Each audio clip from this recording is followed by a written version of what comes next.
ששומרים עלינו. אני מקצרת לך את הסיפור, הם מתעללים בכם? הם לא מתעללים בנו, הם מתנהגים אלינו בצורה מאוד אנושית, זה אומר שהם שומרים עלינו. כן, מה זה אומר אנושית? שומרים עלינו, הם נותנים לנו לשתות פה ושם, שהם רואים שאנחנו בלחץ, הם מרגיעים אותנו. הייתה תחושה מאוד מאוד מפחידה, אבל אף אחד לא התנהג אלינו באלימות.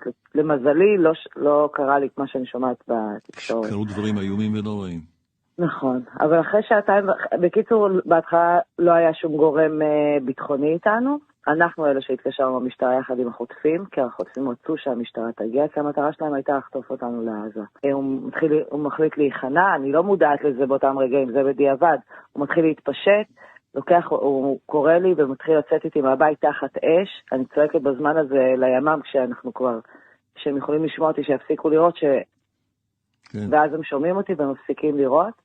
אני רואה על הדשא של בגינה של האנשים מהקיבוץ שיש 5 בני ערובה ששוכבים או 6 על האדמה בחוץ, ממש כצאן לטבח מול הירי של הימ"מ שלנו והמחבלים. הטרוריסטים ירו בהם? לא, הם נהרגו מהחילופי ירי, תבין שהיה חילופי ירי מאוד מאוד קשים. זאת אומרת, יכול להיות שזה כוחותינו ירו בהם? כשניסו לחסל את החוטפים, את החמאס? כן, חיסלו את כולם, כולל הבני ערובה, כי היה שם חילופי ירי מאוד מאוד קשים. אני משוחררת בסביבות השעה 5:30, ב8:30 כנראה מסתיימת הלחימה, אחרי שהיה חילופי אש מטורפים, אפילו 2 פקזים של טנק שירו לתוך הבית, שזה בית קיבוצי קטן, זה לא איזה, רואים את זה בחדשות. כן. זה לא מקום גדול.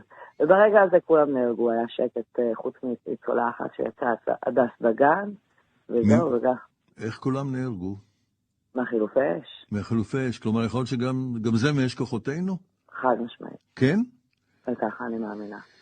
אוי, זה